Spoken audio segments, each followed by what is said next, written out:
So let's extrapolate on that previous point as we move towards the Barren Swamp. Also, those two foxes, or cats, or whatever you want to call them, the two people that you've noticed in the Malem district, you also saw them in the foundry at the start of the game, you also saw them just then. If you engage with them and you give them the fruit of the coin tree, you can avoid fighting them at the end of the game. And you'll notice I've been running around with 2 coins on me intentionally. The reason I've done this is to remind myself now to speak about it. If you interact with those guys and let them use you, towards the end of the game you can bribe both of them with 1 coin and avoid 2 bosses. I recommend that you do this, because both of those bosses are shitty NPCs, and they fucking suck. And by the time you get to them, you don't really need what they give you. Speaking about needing things they give you, we have the return of the shovel bro, everybody's favourite enemy. I do have a fondness for this monster because on all the Let's Plays I've watched for this game, this is the guy that gets the most people. This is the dude that rocks up and really pisses on your birthday candles. And I've got to say, it is entertaining. But he is a little bit frustrating. No 2 words about it. Not quite as frustrating as the star fragment economy, which I haven't talked about and I probably should, and I will. But here's a suicide dog. Watch this guy, he sucks. Very dangerous monster. The dogs at the start of this game were very fair and I liked them a lot. We're now officially getting to the dogs that are not fair and I dislike them immensely. They now have frame advantage, they now can recover quicker after being hit than you can, and all of them are a little riskier than they were before, so be very careful with dogs. Not a fan, especially when using a slower weapon. Speaking of slower weapons, in the previous video, I said that if you hit anything in Bloodborne the way I'm hitting the monsters in this, they would die. And that is an understatement. The enemies and the bosses in Bloodborne would be dead on New Game Plus 7, even though that game stops scaling at 6. With the damage I'm doing here, with this kind of ferocity, nothing would survive. That's the kind of damage output I have. And you might counter that by saying, but Chris, you're using this flimsy knife handle, and yeah, you've stuck this big cleaver on it, but it's a knife handle, it's not meant to be that strong. Do you know how this is an avenue that doesn't bear fruit? It doesn't bear any gold coin fruit. You know, at the end of the game, when you defeat a certain boss, and you get the knobless, as I call it, the ability to have no knob, that weapon is a giant turkey drumstick of damage.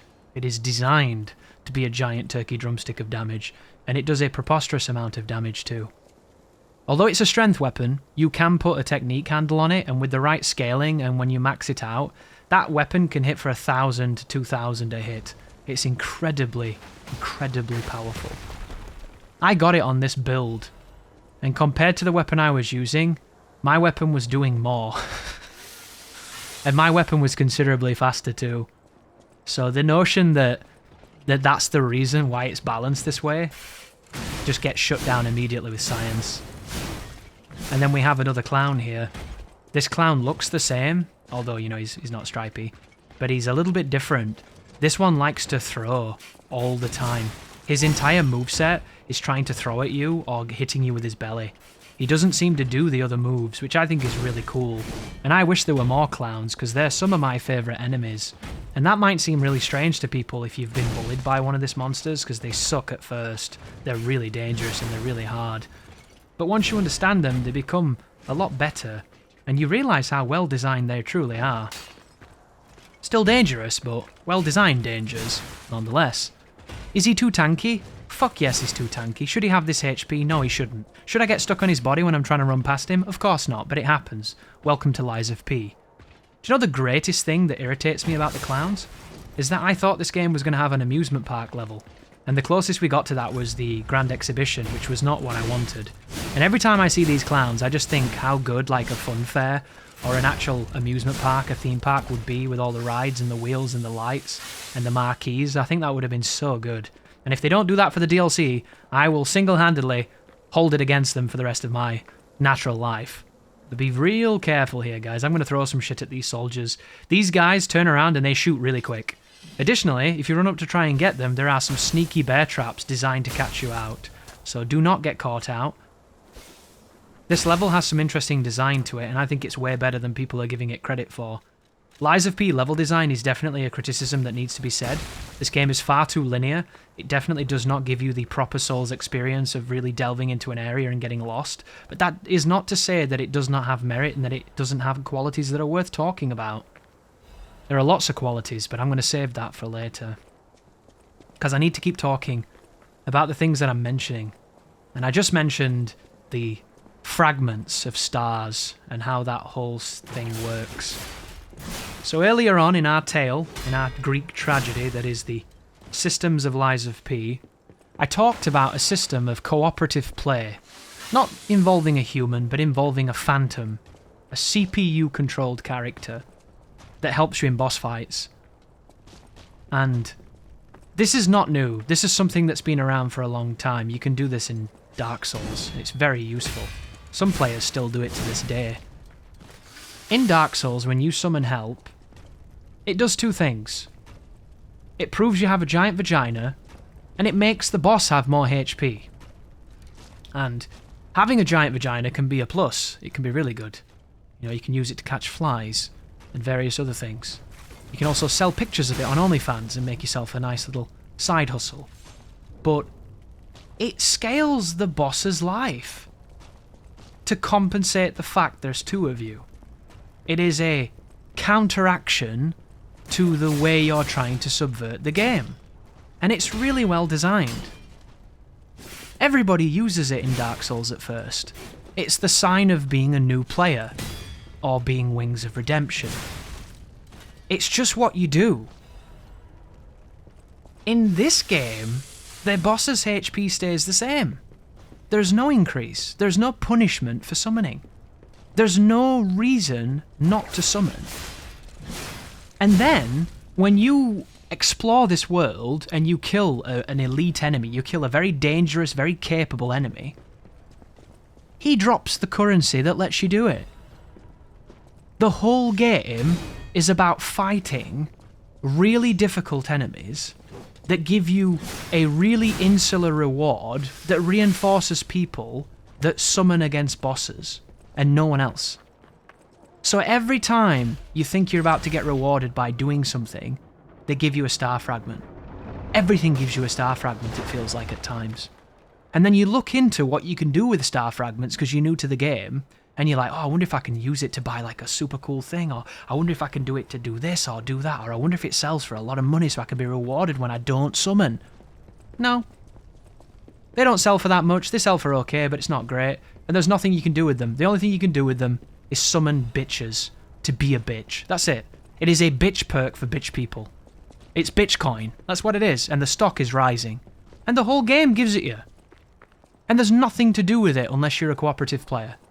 And if you like co-oping, you're probably loving it, you're having a great time, and that's what it's for, and that's awesome. But it doesn't detract from the fact not everybody plays like you, and they can do nothing with that resource, because it's pointless to them. And if this was just the first time, I wouldn't have a problem. But I'd just like to point out, guys, that the Wish Stone's the exact same. The Wish Stone is essentially a fanny pack for a tourist who wants to play the game in such a specific way he's barely playing. Augment so very little outside of the cooperative realm.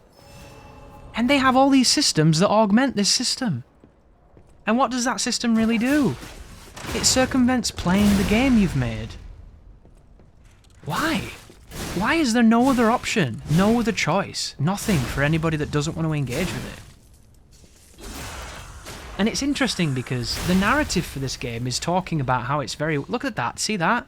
That enemy I just killed is a really difficult enemy. He's an upgraded saber soldier. You see him once in the game. Once! I kill him. He's tough as fuck. Actually killed me on the recording. He gave me a star fragment. Why? Why do you give the player garbage that a large percentage of your dedicated players aren't going to use?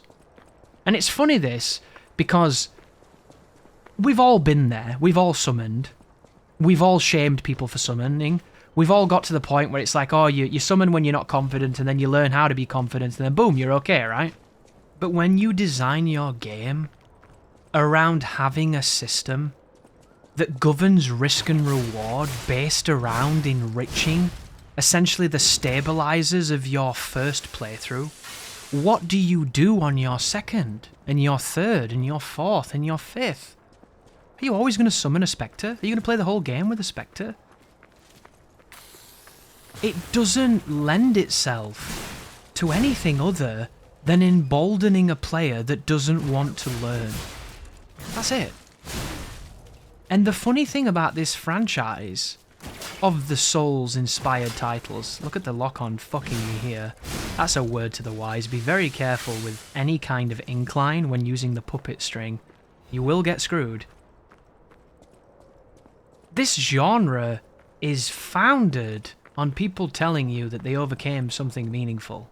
They overcame adversity and they became better because of it. And because video gaming, especially in the modern lens, is so easy now, everybody gets this entitlement of participation and instant gratification. So you turn the game on, you see the credits, it sucks your dick, it marries your mum. Everything's happy, right? Everybody's having a good time. So now when a game comes along and it doesn't do that, everyone's like, oh my god, this is something, this is meaningful, this is valued. Yet why do we create these systems? And this is not just one system, this is a bunch of systems. By the way, guys, before you touch this stargazer, quit out. If you don't, when you recover, you're going to get hit by that copper and he'll kill you instantly. That's what he did to me. He chases you the whole way. He's super fucking tuned, but it's all good. We're going to go back and beat the shit out of him. But here we go. This is the same enemy from the start of the game. You saw him twice. Once in Krat Central Station, and then once with the Whistle Kid, all the way in Elysian Boulevard. This monster is overtuned. It always was, it always will be. And do you want a piece of little trivia here for the person that likes the minutia? They made him worse between the demo and the main game. Did you know that? In the demo, at range, that monster did a fury attack where he charged at you, and it didn't have good tracking. So you could bait him at distance and then run to the side of him and then punish him from behind. It was a massive opportunity. In the full game, his tracking's cranked twice as high. He hits you regardless. So all they did was hurt a player that uses movement instead of parrying, which is pretty much something they should put on the box. And speaking of getting put on the box, that right there was really dangerous, but you generally have enough time to make it work. We're in the Barren Swamp here, guys. This is one of my favourite zones in the game. It might come across as a little bit controversial because I've even seen a video on YouTube called this the worst part of the game, level design-wise. And that just means that guy has never been to the end of the game. Because if you think this is bad, you're going to love the Abbey. But the Barren Swamp is... I think this is one of the best swamps in Souls. I really do. And that might be quite a controversial point, but do you know the reason why I like it? Is it's called Swamp, but it doesn't poison you. It just has a lot of like areas with water that look kind of dirty, and you don't have to spend any time in it, so you never get truly poisoned. Most swamps that's been established by From Software, not getting poisoned is a work of art. You have to really know what you're doing and really do a lot of things. You jump through some hoops to avoid it. In this game, you just don't. And to me, that is enough to make this the best swamp in these games. But that's not the only reason I like it. I like it because it does three things really well. It has open-ended level design, which is something you don't really see. Look at what I'm looking at right now. This is a big area where I can do various things in it. It doesn't look like much, but it's a really nice, refreshing change from how claustrophobic most of the game is. The second thing I think it does really well is it introduces a problem that can be solved that might not be immediately obvious, but once you do it, eradicates the problem, which is the people shooting at you. There are 2 towers in this zone, each of them with a cannon-firing puppet up in their belfries. And once you get there, which the first one you can go immediately, but the second one you get a little bit later. Once you get up there, you can shut their cannon off. And they'll never fire it ever again. But the cool thing here is that if you do that, you miss out on some things. The first thing you miss out on is he can actually hurt the other enemies. You can use him to kill some of the puppets from the future. And then the next thing you miss out on is there are these metal boxes that you can see just there at the top of the screen. If you use the cannon to break those boxes, they open and things happen. It's interactive gameplay, and it's never fully communicated to the player, it just happens. It's naturally emergent game design, and it's not a huge thing. They're not reinventing the wheel. It's been done before several times. But it's here, and I appreciate it. And then the final thing is it links together a lot better than I thought it would. Because I don't know how you were supposed to link a big swamp to the standard level design. And the way they did it with the looping at the start and the level changing, and then they opened it up, and then they introduced more of the verticality back into the like Sense Fortress 2.0, I think was a good way to do it. And for Lies of P, I think it's some of the strongest traversal they've done. Yet it doesn't seem like anybody appreciates this level very much. And that's unfortunate. But I do. And I always like to take my time here. And it's not perfect. Nothing ever really is. But I'm gonna take the time because you never really see people doing so. My one regret, though, later on, you cross a drawbridge. And there's... Oh, by the way, that right there is a transition. I went back to the Krat Hotel. I sold some things. I made sure my upgrades were up to scratch. And I made sure that I'd leveled appropriately. And it turns out I need a bit more to level, so I didn't do it. But we're going to come back now, back from the bonfire, and we're going to go and clear the other swamp. I'm going to clear both swamps, and then we're going to push on. This one is considerably more difficult than the previous one, because there's a lot more happening. Additionally, you cannot stop the turret just yet, so we're going to get the turret, and then we're going to come back and we're going to clear it out. There's also a particularly nasty NPC waiting for us, in a tiny room, and he likes to cheat, basically, because he's an NPC, but he cheats in an additional way. He's the only monster in the game that has 2 weapons, and we can't do it as a player. He uses something you cannot do. He throws a knife with his offhand, and then he jumps with a cleaver. And if you look at his cleaver, it's a lot like mine, but it's shorter and it's faster. I don't know where he got his weapon from, but I want it. And I don't know how you bloody get it, but somebody needs to figure that out, because I feel like I've been robbed. I don't want the golden lie, I want his bloody cleaver. The old portable cleaver. Guy's a god. But this area here is going to be now populated with carcass. This is another area of this level that I appreciate because it has the multiple enemy types. We start off in the swampy areas, we have the puppets. We move to the scaffolding, we have the carcass. It would be cool if they were fighting each other, but you're going to get that later on instead. I'm also going to be picking up a ton of items here, and you're going to see the star fragments. I got so salty at the star fragments, dude, when I was playing my first time, because it just ruined the sense of picking things up. And it reminded me of Elden Ring. Elden Ring is one of those games that is so good in so many ways, but when you start pointing out and noticing the bad, you realise just how rough it is, and how it could have been so much better. And one of the areas of Elden Ring that really killed me on my first playthrough was the reward for exploration. That game created crafting components and it filled its world with them. So you would go off the beaten path, kill a really dangerous enemy, feel like you'd accomplished something in a place some people had not seen, and then you'd go up to see what they were hiding there, and it would be a rowa fruit. And you might not know what rowa fruit does, because I know I didn't, because on my first playthrough, I walked across the lands between and I never used the horse. I spent 170 hours doing everything I could in Elden Ring on my first playthrough. It's over on Twitch if you're interested. In its entirety. It's a big one. And I never summoned the horse. I took the longest walk you can take in Elden Ring.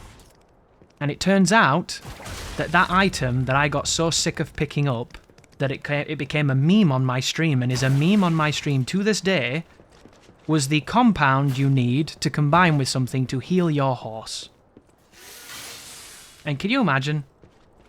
Can you imagine you open a chest in Legend of Zelda in a dungeon and it gives you like a fucking fish? It gives you a beetle. Can you imagine? Madness. Madness. Speaking of madness, this is a Franken carcass, I call these ones, because they make me think of Frankenstein. This is essentially a carcass with too much life and hyper armor when it wants to. I don't really understand this monster at all. You can't backstab it, which is stupid, and it's way too beefy to make it fun to fight. I recommend always avoiding them. They're pointless. There's two variants. There's the stupid one, and then there's the one with a jug of wine. The one with the jug of wine we're going to fight in a moment up on a balcony, and I'm going to show you a nice cheesy strategy you can use. However, it doesn't always work. Sometimes she paths to find you. I found that out the other day when I did it on stream. It seems like her AI is a little bit capricious. But I've talked about the HP of things being out of whack and not making a lot of sense. I've talked about the scaling being out of whack and not making a lot of sense for the commitment. I've talked about the economy of the game not making a lot of sense. I've talked about the risk and reward of the items that you are given not making a lot of sense. And I've talked about various other areas of Lies of P just vexing me into consternation. By the way, there's a particularly nasty drop over here. And the movement in this game at time for really fine adjustment can be a little awkward. And I died dropping onto this, if you're wondering. It's only a Gemini emergency protection, which is an item I've never used, but the description makes it sound like iron flesh. Again, it's the kind of item that is going to reward a very specific playstyle, and that playstyle is not mine. But we're now going to be going through the Indiana Jones sequence coming up. And we're going to continue to talk about some of the interesting aspects of Lies of P. So, one of the big areas is Fable. Fable is the energy charge that goes into your special moves. I have 4 right now, and you haven't seen me spend them very much. That's been intentional, because I've seen many articles claiming you can't beat this game without using Fable, which is not true. Fable just makes it more fun and makes you do more damage. That's it. That's all it is. However, the way that Fable is handled is really interesting, because it doesn't make a lot of sense. So there are several upgrades in the P organ that augment your Fable, giving you the illusion that you can make some kind of Fable regenerating build, or Fable generating build is probably a better way of saying that. And so far from my experimentation, I've not managed to make it a reality at all. And it kind of makes me wonder if they've done it the way they did it to counteract how powerful the Fable moves are. And if you've not done many of them and you've not played around with them, the Fable moves are the strongest moves in the game. They're incredibly strong. And then they give you odd upgrades like the Fable Catalyst increases its potency. A lot of the P organs like that. It gives you all this weird specific niche, like very fragmentarily useful abilities. And then it forces you to pay for them, because they do something wonderful in this game where they show you some good stuff at the start. It's the drug dealer logic, isn't it? They show you the good heroin to get you hooked, and then they give you the garbage, and you continue to chase the finer powders, you know, the finer Peruvian marching powder, but you never get it, so you're just on the sugar, water, talc, and cocaine special. And it's frustrating. And if you look at the skills that are available, you can parry and get more Fable back. That's a big one. You can get more Fable back when you die. There are weapons, and each of the weapon have a different statistic for how much they generate Fable. And when you put all this together, you'd think you'd be able to turn in something interesting where you can play quite well, generate some Fable, spend it, play quite well, generate some Fable, spend it. It kind of doesn't work like that. And I feel like they need to tweak it so that it feels more rewarding. This is the sneaky trick I mentioned. You can just hit her here with a charge or an R2, and she'll keep trying to like discover what it was, and you just beat the fuck out of her. If she doesn't do this, she comes around the side, and then you might have to like puppet string her off the edge or something, but it's not a big deal.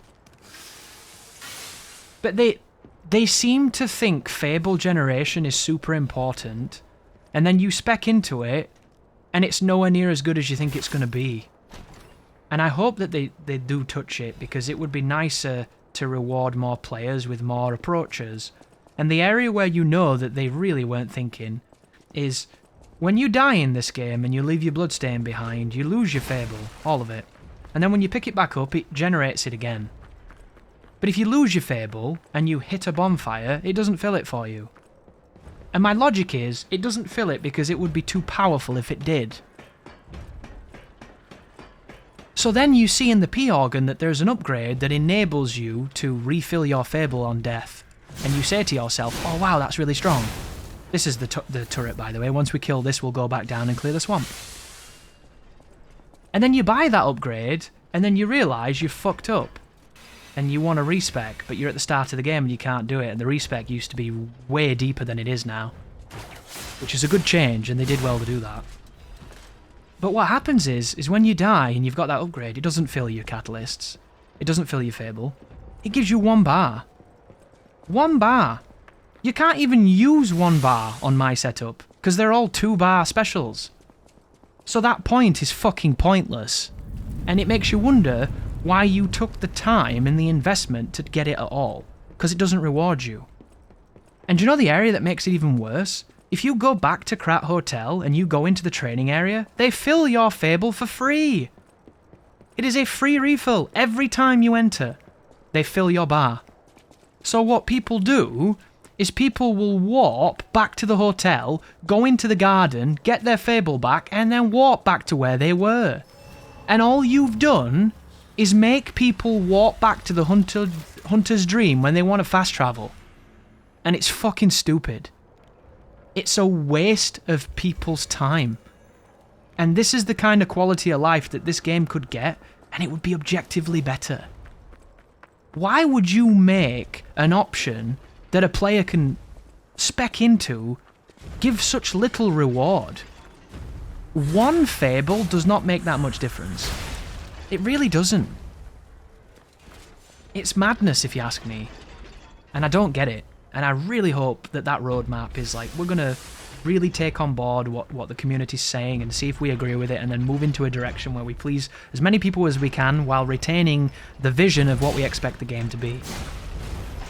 But I get the feeling what they expect the game to be is a game where bosses have got 20,000 HP and you have to kill a boss to fight another boss. And then when you die, kill them both again. Because that's what they've done in this game. And I just think it's the shittest design, and I don't know anyone who likes it. And I think that their vision for this game is you swing, hit a wall, eat 10 seconds of stun, and the enemy instantly kills you. And they don't hit the wall. And I honestly do believe that they look at that as if they've adhered to the Dark Souls fan club. Oh, we made it, guys. We made the game that's like the game. But I don't know anybody that plays Dark Souls so they can hit a fucking wall and be inconvenienced. It's just bizarre. It's so odd. And you see it all the time. Lords of the Fallen had a really good example recently. The Souls games have convinced people that standing on elevators is a feature. It's bizarre. They really have. It's like, you know how when you go to an ATM and there's a queue, and it's really fucking annoying and really boring, and you stand there like a tit, and then finally it's your turn and you draw your money out? They've turned that into a game mechanic that you do in a virtual world. And only now they call it world connectivity. Whereas, I just don't really get that. I just think it's tedious and it doesn't add anything. Do you know why Dark Souls 1 gets away with it? The reason Dark Souls 1 gets away with it is because most of the elevators in that game are open. And they let you see the world. So as you go on that lift from the parish back to Firelink, and you see everything in relation to where you are geographically, you are wowed by the scope and the scale of it. Because you see how big the world is and how well they knitted it together. But you know when you're in an elevator that's closed, and it's just stone and mortar, it doesn't have the same effect. You could be anywhere, dude. You could tell me I was in Pope Benedict's arsehole, I'd believe you. You could tell me we're in fucking Wonderworld from Beverly Hills Cop 3. I'd believe you. You could tell me that when we get out of this elevator, there's going to be a volcano. And then I'd say, I'm not playing Dark Souls 2. I don't like it. It doesn't work. And to get back to the point I was trying to make before I ran into that one, in Lords of the Fallen, there's a moment in that game, amidst the 9,000 other moments when I realised the people making it had now no idea what they were doing, and indeed were doing the opposite of what the thing they're imitating does, was with the elevators, the lifts. In Dark Souls, there's something that players do, and they've done it for years because it's the first thing you learn. Most elevators are activated by a pressure plate, and if you need to ride an elevator to get back to a particularly difficult part where you do it a lot, you're going to activate that pressure plate when you get down to send the lift back up. And that way, when you die and respawn, you don't have to wait for it to come back up. It is an optimization that players discovered very quickly that has gone on to be a consistent design ethos for the whole series. In Lords of the Fallen, I died on a boss where I had to ride an elevator to get back to it. So the first thing I did is I waited at the bottom for it to stop, and I ran across it, hitting the button as I exited, and this piece of wood came down in front of me, closing me off, and I rode the fucking lift all the way back to where I'd just come from. In that moment, you have failed at your job of doing what you so smugly think you did well. Because some of the articles about that developer are enough to bleach your arsehole. It's insane. It makes me look fucking humble. Unbelievable. Unbelievable statements. And I just can't fathom it. I can't. And I know why, because it's obvious. I actually played Dark Souls. I didn't just wag my dick and pretend that I imitated it really well. I put thousands of hours into it. I worshipped it. I lived it. And I shared it with the world. And I did it because I loved it so much. And these people now that want to tell you, oh, that they're the biggest fans of things, they're the ones that make me laugh the most. Because how do you not know that? How? How can you be 10 years into the life of that game, more than 10 years now, and not know that that's the thing? And then do it so wrong in your cheap imitation. It's mind-boggling. And the best part is, there'll be people, and I say people, what I really mean is mollusks. Mollusks in the bird bath of mental retardation that is every forum on the internet of just liquidating logic into this pious, zealous, overindulgent, Dunning-Kruger, chaotic maelstrom of moronic people. And they'll defend it. And they'll defend it in a way that just doesn't even begin to sound like a compelling argument.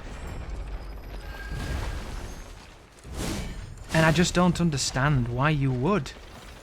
Because I've sat here and I've shared my feelings on this game, and a lot of them have been very, very negative. I love this game. I love this game more than you do. But it doesn't sound like it when you freeze frame me at the moment when I'm talking about things. And it's because I want it to be the best game it can be. And I see the seeds of that. I see what can be cultivated. And I'm not saying make the game I want, because you can't do that. The only person that can do that is me. I'm saying there are ways to make this better that a lot of people will appreciate. And if you do that, I think you'll stand a better chance of appealing to the most people.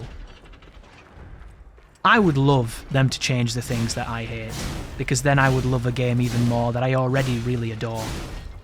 But I try to view this, like obviously a lot of the things I've said in this video, there's an edge of humour to them because I'm trying to entertain you. We're sitting here, you're watching a walkthrough, I'm talking for several hours.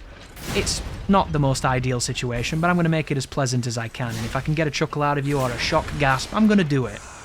But there is also a kernel of truth to every grievance and every complaint and every jest.